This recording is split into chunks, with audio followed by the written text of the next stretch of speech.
नमस्कार, मी अरविंद आठले। आज खूप दिवसांनी आपल्या भाषण मालिकेत आपली भेट होत आहे। गेल्या जवळपास महिन्याभरात मी एखाद दुसरंच दिला असेल। तब्येत काही बरी नव्हती, तुम्हाला सांगितले होते। तुमची क्षमा याचना पण मी केली होती। तर आज पुढे थोडा शक्य तेवढा पुढे जाण्याचा माझा विचार आहे। आणि आज दत्तसंप्रदाय, दत्तावतार आणि श्री नरसिंह सरस्वती या संबंधी श्री दत्तस्वरूप रहस्य या विषयावर बोलण्याची माझी इच्छा आहे। माझे जे आदर्श आहेत श्री अप्रबुद्ध यांच्या लिखाणावरून बराचसा हा मजकूर मी घेतलेला आहे। तुम्हाला माहिती असावी म्हणून सांगितलं। माझी विद्वत्ता यात काही नाही। तर सर्वप्रथम माझे सद्गुरू श्री नरसिंह सरस्वती यांना वंदन करतो आणि या 102व्या पुष्पाला आपल्या समोर मी सादर करतो। आता अवतार म्हणजे काय, दत्तावतार म्हणजे काय, या संबंधी आपण प्रथम थोडा विचार करूया। अवतार कल्पनेचं जे रहस्य आहे, अवतार म्हणजे खाली येणे, अवतीर्ण होणे। व्यक्तिपलीकडच्या अनंतातून ही शक्ती आली असल्यामुळे साहजिकच याला अवतार म्हणतात। थोर पुरुष, सत्पुरुष ज्यांना कार्य करायचं आहे ते स्वतःच्या इच्छेने आपले आईवडील निवडतात। स्वतःच्या इच्छेने कुठली त्यांना कार्यभूमी पाहिजे ते निवडतात आणि त्या अनुसार ते अवतीर्ण होतात, माध्यम कुठलंही असो। म्हणून त्यांना अवतार म्हटलेलं आहे। तर ज्याकरता कार्याकरता अवतार असतो ती सत्वरज अथवा तम यांच्या अधिकांशाने आकार घेते आणि त्यानुसार तो अवतार असतो। सरस्वती गंगाधरांनी काय सांगितलं पहा। कार्याकारण अवतार होऊन येते हरिहर, उतरावया भूमीचा भार भक्त जन तारावया। या अवतार कल्पनेत काही शास्त्रीयता आहे, हे दोन गोष्टींनी लक्षात येतं की प्रकृतीच्या त्रिगुणात्मकाला धरून ते अवतार आहेत आणि त्यामुळे सारे अवतार बहुत करून हरिहरांचे किंवा त्यांच्या निरनिराळ्या स्वरूपांचे आहेत। ब्रह्मदेवाचा स्वतंत्र अवतार ऐकण्यात नाही। त्याचं कारण उघड आहे की ब्रह्मदेव म्हणजे यच्चयावत रजोगुण। त्याचं कार्य जे सृष्टी, हाच ब्रह्मदेवाचा अवतार आहे। परंतु कोणताही गुण एकाकी असून चालत नाही। त्रिगुणांच्या मिथुनी भवनाने हे सारं व्यक्त पसरलेलं आहे, असा सांख्य सिद्धांत आहे। याला अनुसरून सरस्वती गंगाधर काय म्हणतो, एका वेगळे एक न होती, कार्याकारण अवतार होती। आजच्या शास्त्रात बोलायचं म्हणजे शरीरात राहणारं चैतन्य शक्ती ज्या त्रिविध रूपाने कार्य करते, त्याप्रमाणे उत्पत्ती आणि संहार या दोन्हीही गोष्टी एका क्रियेच्या दोन अंगासारख्या आहेत। अमृतानुभव या ग्रंथात ज्ञानेश्वरांनी म्हटल्याप्रमाणे उठणे का निमणे जाऊळाचे, अशी खरी स्थिती आहे। मनुष्य वाढत असतो असे आपण जेव्हा म्हणतो तेव्हाच त्याचं आयुष्य खरं म्हणजे क्षणाक्षणाने घटत असते। त्यामुळे या विश्वाची स्थिरता, त्याच्यामध्ये समतोलता राखण्याचं जे काही कार्य सत्वगुणाकडून होत असतं त्याच्यावर अवलंबून आहे। पुराणांचा नीट अभ्यास केला तर असं आढळून येतं की स्थिरता राखण्याकरता अनेक रूपांचे अवतार घेण्याचं कार्य बहुत करून श्री विष्णूंकडून घडलेलं आहे। दशावतार कोणत्याही कारणाने ही समतोलता बिघडण्याचा प्रसंग आला असता ऋषींनी आणि देवांनी क्षीरसागरात शयन करणाऱ्या श्री विष्णूकडे धाव घेतली, असं आपण बहुतेक पुराणात वाचतो। कारण नारदांनी म्हटल्याप्रमाणे ते अनिर्वचनीय प्रेमस्वरूप आहे विष्णू। मातेचं दुग्ध हे ईश्वरी प्रेमाचं स्वरूप आहे। या प्रेमसागरात म्हणजे पुराणांच्या भाषेत क्षीरसागरात शुद्ध सत्वात्मक अशा अखंड साम्यावस्थेमध्ये विष्णू समाधिस्थ असतात। काय एक सुंदर आपल्या पुराणामध्ये कथा आणि वर्णन आहेत. आपण ती पुराणातली वांगी पुराणात म्हणतो तसं नाही आहे. अतिशय सखोल अर्थ या प्रत्येक पुराणात भरलेला आहे. या अवस्थेतून लहान मोठ्या अवतारांची उत्पत्ती होते. श्री समर्थांनी म्हटलं की तये कळेचे पोटी देव असतो, कोट्यानुकोटी सत्वगुण देयसी म्हणती जाणती कळा. या समाधीस्थ श्री विष्णूला जागृत करायचं हे काम तपानं करावं लागतं. आणि श्री भागवतात म्हटल्याप्रमाणे ब्रह्मदेवाला सृष्टीपूर्वी जो मोठा संदेश मिळाला, आपण वाचलाय. ह्याच्यापूर्वी आपण या संबंधी भाषण झालेलं आहे ब्रह्मदेवाच्या भागवतावर. तो संदेश म्हणजे तप हाच होता. तप म्हणजे अर्थात सामान्य जन समजतात त्याप्रमाणे शारीरिक क्लेश नव्हे. शास्त्रीय भाषेत या तपाचा अर्थ ज्ञानयुक्त प्रक्रिया असा आहे. याचाच अर्थ असा की अशा प्रकारचे तप घडले असेल तशा प्रकारची पुढे उत्पत्ती होईल. ज्या प्रकारचे तप घडत असेल तसा सृष्टीचा व्यवहार राहील. आणि त्याला काही विशिष्ट वळण द्यायचे असले तेही तपानेच देता येईल. त्यामुळे वैदिक लोकांच्या उपासनांचं जे काही मूळ स्वरूप आहे ते या तपामध्ये आहे. आता दत्तात्रय म्हणजे काय 3 तोंडां 3 हे एवढंच स्वरूप मर्यादित नाही. मूळच्या सद्वस्तूत प्रकट होणारं दिव्य तेज म्हणजे दत्तात्रय आहे. एक प्रचंड शक्ती आहे. तिची मानवी रूपे कैक असू शकतील, तसंच तिची कार्यही विविध प्रकारची असू शकतील.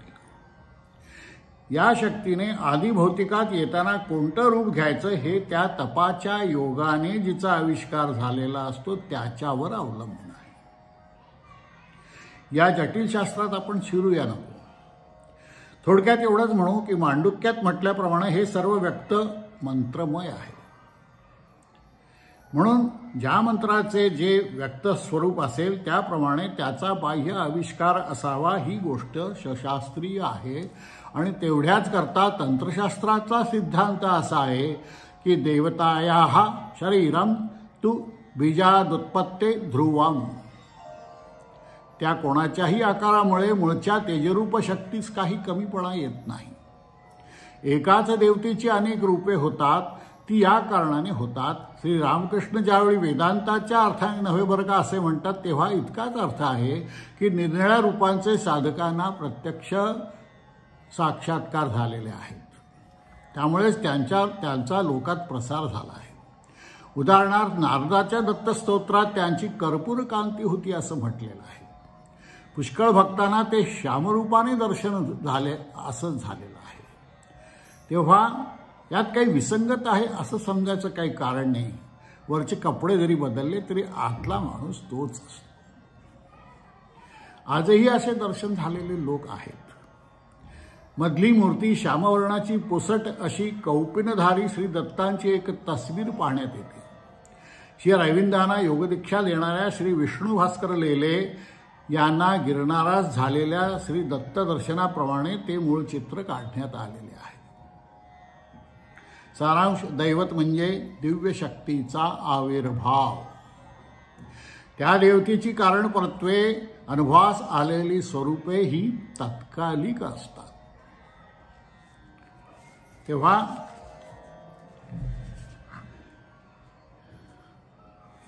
संन्यास, योग आणि उपासना या 3 मार्गांच्या परंपरा पुष्कळ वेळा भिन्न असतात. या तिन्ही मार्गांनी जाणाऱ्यांच्या परंपरा पुष्कळ वेळा वेगवेगळ्या असतात आणि शिवाय कुलस्वामी पुन्हा वेगळाच असतो. प्रसंगास अनुसरून अथवा लेखकाच्या तत्कालीन मनोवृत्तीस अनुसरून या 3ही गुरूंचा उल्लेख त्यांच्या वाङ्मयात येण्याचा संभव असतो. जसं उदाहरणार्थ श्रीरामकृष्णांची मूळ उपासना श्री रामचंद्राची होती. संन्यास व मोक्ष मार्गाचे गुरु तोतापुरी होते. तर तंत्राची दीक्षा त्यांना भैरवी नावाच्या ब्राह्मणीकडून त्यांनी घेतलेली होती. असा भेदाभेद असतो. दत्तावताराची निरनिराळी वर्णनं पुराणात असली तरी एक गोष्ट निरपवाद आहे. त्यांचा अवतार वर्णाश्रम धर्माचे रक्षण करून साधकांना सहाय्य करण्याकरता आहे आणि त्या कल्पापुरता या कल्पापुरता तरी तो सनातन आहे. श्रीराम, श्रीकृष्ण इत्यादी अवतारांचे मुख्य प्रयोजन संपल्यानंतर त्या त्या देहांचे निरोधन झाले. तसे दत्ताचे नाही. नारद, हनुमान यांच्याप्रमाणे तो मूळ देह अकल्प तसाच राहणार आहे, कारण त्याचे कार्य अखंड आणि सनातन आहे. नारद पुराणाने वर्णल्याप्रमाणे तो कर्पूरकांती असून बालोन्मत्त पिशाच अशा तिन्ही अवस्थात राहणारा असला तरी मुख्य अवतार कार्यास अनुसरून यज्ञसूत्रधारच आहे. परमेश्वराच्या इतर अवताराहून हा अवतार दोन दृष्टीने वेगळा आहे. इतर अवतारात बहुतः कोणत्या तरी एका गुणाचा प्रकर्ष असून त्याला अनुरूप अशीच अवतार लीला आहे. येथे तिन्ही गुणांचा सारखाच प्रकर्ष असून त्याला अनुरूप अशा अवतार लीला आहे. हे आपण सगळं लक्षात घेतलं पाहिजे. पुराणांनी पुष्कळ वेळा जम्बूद्वीप म्हटलेलं आहे, ते खरं म्हणजे भारतवर्ष आहे. त्याचं कार्यक्षेत्र ते आहे. आणि एका दृष्टीने अवतारांचं वेगळेपण आहे की चतुर्देहाची शुद्धी करून जराजन्म विनाश करणारे श्री गुरुतत्व या अवतारांचे ठिकाणे आहे. तसेच ब्रह्मदेवाने प्रवर्तित केलेल्या चक्राचेही ते एक अधिकारी आहेत. त्यांच्या विशाल कार्याचा एक प्रासंगिक भाग म्हणून परशुराम सूत्रासारखी सूत्रे त्यांनी प्रवृत्त केली असली तरी तो काही त्यांचा मुख्य भाग नव्हे. तंत्रासंबंधी लोकांचा गैरसमज होण्याचं खरं कारण असं आहे की मनुष्याने आपापल्या स्वभावाला अनुसरून त्याचा फार दुरुपयोग केला. म्हणून तुकारामासारख्यानं देखील राजा प्रजा देश द्वाड शाक्त गधडा जेथे वसे असा तीव्र निषेध या पंथाचा करावा लागला. तंत्राचा एक स्वयंभूत दोष म्हणजे त्यामुळे त्याची शास्त्रीय उपयुक्तता आणि शास्त्रीयता नाहीशी होत नाही. ते आहेच, परंतु त्याचे अधिकारी भिन्न आहेत. प्रत्येकाला ते शक्य नाही. आता इतिहासांचं काही का असना, वैदिक धारणा अशी आहे की कोणत्या तरी कृतयुगाच्या आरंभी श्री दत्तात्रेयांचा अवतार वर्णाश्रम धर्माचे रक्षण करण्याकरता झाला आणि तेच त्यांचे मुख्य कार्य आहे. विष्णू धर्मोत्तरात या त्यांच्या राष्ट्रीय कामगिरीचा उल्लेखही आर्यावर्तेषु निमृच्छा कृता तेन वसुंधरा असा कार्तवीर्याच्या गौरवाने केला आहे. म्हणून मातापूर हे त्यांनी आपलं निवासस्थान बनवलेलं आहे आणि महाराष्ट्राची त्याचा विशेष संबंध आहे. एकेकाळी भारतवर्षाला पाडून नेण्याचे कार्य ईश्वरी संकेताने महाराष्ट्राकडून घडलेले आहे आणि अजूनही तो संकेत पुरा झालेला नाही. नाथसंप्रदायाचे गुरुत्व पत्करून श्री ज्ञानेश्वरांच्या हस्ते श्री दत्तात्रेयांनी या कार्याचा उपक्रम केला. श्री नरसिंह सरस्वती रूपाने अवतार घेऊन त्याला बाळसं आणलं आणि तेच कार्य त्यांच्या आशीर्वादाने श्री समर्थानी रामदास स्वामी करून दाखवलं. अत्रीच्या घरी त्रिमूर्तींनी अवतार घेतल्याची कथा प्रसिद्ध आहे. तेव्हा तिचा पुनरुच्चार करण्याचं काही कारण नाही. ते प्रत्यक्ष अत्री नंदन नसून अत्री गोत्रज होते. तेव्हा आता हे दैवत कसं आहे? हे दैवत शिवमध्य आणि विष्णुमध्य अशा दोन प्रकारांनी उपासले जाते. नारद पुराणातील मूर्तिमय विष्णुमध्य आहे. आदौ ब्रह्मा मध्ये विष्णुरंते देवः सदाशिवः. मालाकमंडलू आणि करमपद्ममध्ये या सुप्रसिद्ध ध्यानात ते शिवमध्य आहे. हे त्यातील आयुधांच्या क्रमावरून लक्षात येते. शैव आणि वैष्णव उपासकांनी तशी ध्याने घेतली असतील हे उघड आहे, पण मुळात त्याचा काहीतरी जास्ती अर्थ असला पाहिजे. शक्तीच्या उपासनेत अत्यंत श्रेष्ठ अशी श्रीचक्र पूजा, तिच्यात ज्याप्रमाणे श्रीचक्राचे उत्पत्ती आणि संहार असे दोन पर्याय आहेत, त्याप्रमाणे मूळ हे दोन पर्याय असावेत. आता दत्तात्रेयांची पुण्यतिथी पाळण्याचेही दोन संप्रदाय आढळून येतात. काही लोक मार्गशीर्ष शुद्ध 14ला जन्म करून शुद्ध 15ला पारणे करतात, चतुर्दशी आणि पौर्णिमा. काही शुद्ध 15ला पौर्णिमेला जन्म करून पुढच्या तिथीला पारण करतात. या फरकाचं कारण असं समजण्यात येतं की श्री गुरुक्षेत्रात वर्णन केल्याप्रमाणे अनुसूयेच्या सिद्ध संकल्प अशा अमोघ वाणीने तिन्ही देवतांना प्रथम बाळरूप घेणं भाग पडलं. त्यातील विष्णुमूर्ती दत्त यांना श्री वासुदेवानंदांनी आपल्या षोडशावतार चरित्रात कालाग्नी शमन असं म्हटलेलं आहे.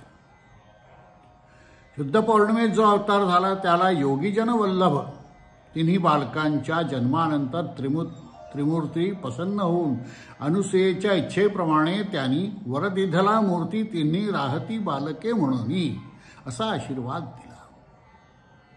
या घटनेतील अवताराला धरून चतुर्दशी जन्म आणि पौर्णिमेस पारणे असा प्रघात पडला. पण पुढे लागलीच दुर्वास आणि चंद्रदेखा उभे राहुनी माताभिमुखा निरोप मागती कौतुका जाऊ तपा निजस्थाना.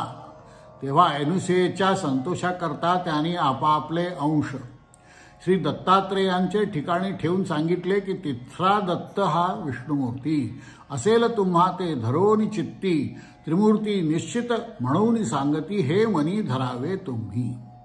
त्रैमूर्ती तोची जाण दत्त सर्वं विष्णुमयं जगत राहील तुमचे धरोनी चित्त श्री विष्णुमूर्ती दत्तात्रेय. त्रैमूर्ती ऐक्य होऊनी दत्तात्रेय राहिला आपण. दुर्वासचंद्र निरोप घेऊन गेले स्थाना आपापले. अनुसूयेच्या घरी देखा त्रैमूर्ती राहिली मूर्ती एका. नाम दत्तात्रेय ऐका मूळ पीठ श्री गुरुचे.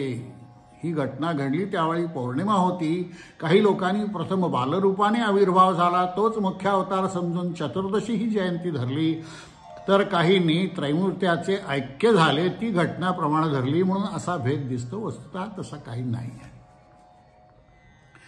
त्रिमुखी दत्त आणि एकमुखी दत्त यांच्यातही केवळ भक्तांच्या आवडी पलीकडे काही संप्रदाय रहस्य असलं पाहिजे. एकमुख आणि त्रिमुख यांच्यात काही काळ जणू काही झगडा झाला असावा. त्यातून त्रिमुख जास्त प्रभावी ठरलं तरीही एकमुख स्वरूप मागे पडलं असं नाही. एक जेवढा आपण विचार करू दत्तात्रेयांची पूजा आणि उपासना मूर्ती आणि पादुका अशा दोन्ही पद्धतींनी केली जाते. यावरूनही अनेक अनुमाने केली आहेत, परंतु दोन पद्धतीत वाटतो तसा भेद नाही. भक्तांना अनेक प्रसंगांनी ज्या निरनिराळ्या स्वरूपात दर्शने दिली गेली आहेत ती जरी कितीही वेगवेगळी असली तरी मागे सांगितल्याप्रमाणे ज्या बीजापासून त्यांची उत्पत्ती झाली आहे ते बीज सर्वांचे एकच आहे आणि या बीजाचा शास्त्रोक्त स्थूल आविष्कार म्हणजे यंत्र. या यंत्राचे व्यक्तस्वरूप मंत्रात आहे आणि मंत्राचे व्यक्तस्वरूप म्हणजे मूर्ती. जाता जाता अजून एक दोन गोष्टींचा आपण उल्लेख पाहूया. श्री दत्तात्रेयांचे कार्य बहुविध स्वरूपाचे आहे हे आपण बोललोच आहे. वर्णाश्रम हे त्यांचे मुख्य क्षेत्र असले तरी सर्व प्रकारच्या साधकांना आणि सर्व वृत्तीच्या साधकांना सहाय्य करणे ही नारदादिकांप्रमाणे ब्रह्मदेवाच्या कार्याचा भाग म्हणून त्यांच्याचकडे आहे. महानुभाव संप्रदाय आणि मंगलरूप हे त्या कार्यातील आहेत आणि कमी जास्त प्रमाणात वैयक्तिक स्वरूपाचे आहेत. महानुभाव संप्रदाय हा अस्सल महाराष्ट्रीयन व दत्तप्रेरित असूनही तो वाढू शकला नाही, कारण हा वर्णविरोधी आहे. आणि चक्रधर स्वामींचे म्हणजे एका व्यक्तीचे अनुभव हे त्याचं मुख्य प्रामाण्य आहे. हा सगळा फरक आपण हळूहळू लक्षात घेतला पाहिजे. आता कबीर, शेख मोहम्मद असे अनेक सूफी संप्रदाय पण होऊन गेले. या कित्येकांनी भारतीय गुरूंपासूनच योगाचा अभ्यास ज्ञान मिळवलेलं आहे. याच्या उलटही काही भारतीय योग्यांनी अनेक मुसलमान व्यक्तींकडून दीक्षा योगमार्गाची घेतलेली आहे. अर्थात त्यामुळं त्यांच्या वैदिकत्वात कुठे बाध आलेला नाही.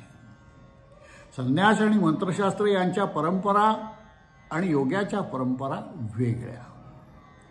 तेव्हा योगशास्त्राशी संबंधित आणि जेवढं काही सुचलं, जेवढं काही या ठिकाणी मला मिळालं ते मी आपणासमोर प्रस्तुत केलं आहे की हे काही दत्तस्वरूपाचं वेगवेगळ्या प्रकारे जे काही उपासना होते, वेगळ्या ठिकाणी वेगवेगळ्या सद्गुरूंच्या हातून वेगवेगळी उपासना कदाचित सांगितली जातही असेल, पण त्या सगळ्यांचा मूळ गाभा एक आहे हे आपण विसरू नये. एक विशाळ असा हा मोठा संप्रदाय आहे आणि या संप्रदायात राहून वैश्विक एकीकरणाचं काम हळूहळू होत आहे. आज सगळ्यात मोठा पसरलेला हा संप्रदाय आहे दत्त संप्रदाय. दत्त म्हणजे द्या, तुमच्यातलं जे काही आहे ते सगळं द्या, चांगलं द्या, वाईट द्या आणि तुम्ही निर्गुण निराकाराकडे जा, असा मुख्य संदेश या दत्त संप्रदायाचा आहे. पण आपण हे करत नाही. आपण एकमेकात तू मोठा मी मोठा, माझे गुरु मोठे तुमचे गुरु लहान, असल्या फालतू गोष्टीमध्ये आपण वेळ घालवतो. मुख्य उपासनेकडे जे लक्ष द्यायला पाहिजे ते आपण देत नाही. कृपा करून आपण हे सगळं लक्षात घ्या की दत्तचा अर्थ काय. त्याला असं कुठल्या चौकटीत बांधणं शक्य आहे का? त्याला कुठलीही चौकट नाही. तो कुठेही अवतार घेऊ शकतो, त्याची इच्छा असेल तिथे घेऊ शकतो आणि कोणाच्याही द्वारे तो तुम्हाला उपदेश करू शकतो. ही फार महत्त्वाची गोष्ट आहे. एखाद्या वेळेस रस्त्यावरचा माणूसही तुम्हाला अशी काही गोष्ट सांगेल की ती प्रत्यक्षात सद्गुरूंनी सुचवलेली असते, परंतु सद्गुरू तुमच्यासमोर येऊ शकत नाहीत म्हणून त्या माणसाचा वापर सद्गुरू करत असतात. सद्गुरू इतके अफाट अखंड पसरलेले आहेत सर्वत्र. त्यांना कुठलीही मर्यादा नाही, त्यांना कुठल्याही जन्माची आवश्यकता नाही, त्यांना कुठल्याही शरीराची आवश्यकता नाही. कार्य करायचं आहे आणि ज्यांना खरोखर आतून पोट तिडकीने वाटतंय की माझ्या हातून हे व्हायला पाहिजे, खरा ज्ञान मला मिळालं पाहिजे, त्याला ते नक्की मार्गदर्शन करतात. आणि या ठिकाणी कोणताही भेदभाव, पंथ जात धर्म कुठलाही भेदभाव ते करत नाहीत. हे आपण लक्षात ठेवा. लक्षात ठेवा नाही, चांगलं घोटून लक्षात ठेवा. आणि एकमेकांमधले जे काही आपले प्रांतीय किंवा याचे जे मतभेद आहेत सगळे सांप्रदायिक, हे आपण घालवायला पाहिजे. अरे आपण सगळे एक आहोत हो, वेगळे आहोत का कोणी? सगळ्यांचं मुख्य दैवत आहे दत्त. जो देतो तसं आपलं सर्वस्व आपल्याला अर्पण करायचं आहे. तर अशा प्रकारे या ठिकाणी मी थांबतोय. मार्गदर्शन मला श्रीयुत अप्रबुद्धांकडून आहे हे मी तुम्हाला सांगितलं. त्यांचं सगळं प्रचंड मोठं वाङ्मय, त्यांच्यावर मी पुढे 2 भाग घेणार हे मी आधीच सांगितलं आहे तुम्हाला. फार मोठा प्रकांड पंडित आणि अतिशय विद्वान आणि अतिशय मोठा उच्च प्रतीचा साधक हे त्यांचं मुख्य वर्णन आहे. हा त्यांचं चरित्र एका भागात होईल असं नाही आहे. आणखीन काही आपण मध्ये काही मुद्दे घेऊया. मला शक्य आहे तेवढं मी देण्याचा प्रयत्न करीन. मलाही शेवटी राहावं जात नाही हो. आता नाही म्हटलं तरी जवळपास महिन्याची मध्ये गॅप गेलेली आहे. त्या महिन्यात एखाद दुसरंच झालेलं आहे. तेव्हा तेवढं तुम्ही गोड मानून घ्या आणि एकमेकांचा हात धरून आपण पुढे चालूया. नमस्कार.